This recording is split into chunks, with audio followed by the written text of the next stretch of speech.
Nananatiling nasa kustodiya ng Camarines Sur PNP ang 4 na PNP personnel na Catanduanes habang ihinahanda ang kasong homicide na isasampa sa mga ito. Yan ay matapos mabaril patay nila ang isang person under police custody na nang-agaw umano ng baril sa bahagi ng Del Gallego, Camarines Sur habang ibinabiyahe ng 4 na pulis papuntang Catanduanes. Update po natin dyan, ang satuyang Provincial Director Police Colonel Virgilio Lali Jr. nakatutok talaga sa preparar kay ining kasong kriminal na ipafile sa INDA, sasangat sa INDA, which is homicide.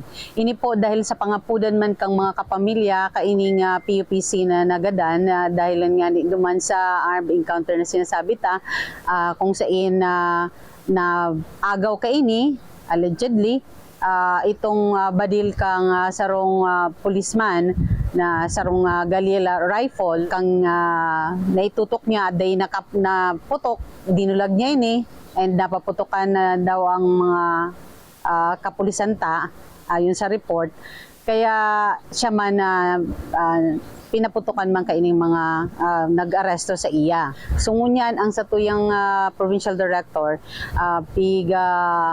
asikaso na may file nga ining kasong homicide. So sa ngunyan, na-subscribe na po ang ibang mga affidavit ng mga witnesses. Ayon pa kay Captain Altesa, naninindigan ng Camarines Sur Police Provincial Office sa patas at maayos na investigasyon sa insidente. Maaari ding maharap sa kasong administratibo ang sangkot ng mga pulis. Actually, ito ang sabi kang satuyang provincial director na dapat talaga bakong bias ang pag-iimbestiga kaini. So aside from itong filing kang criminal case, there will be a possible na administrative case against these iring police officers din po.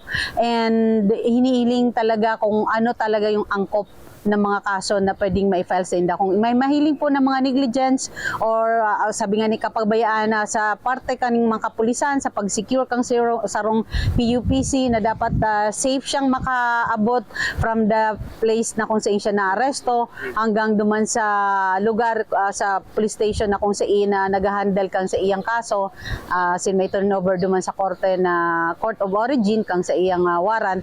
Dapat safe po na makapagbiyahe ining PUPC. Jan Amador, CSN.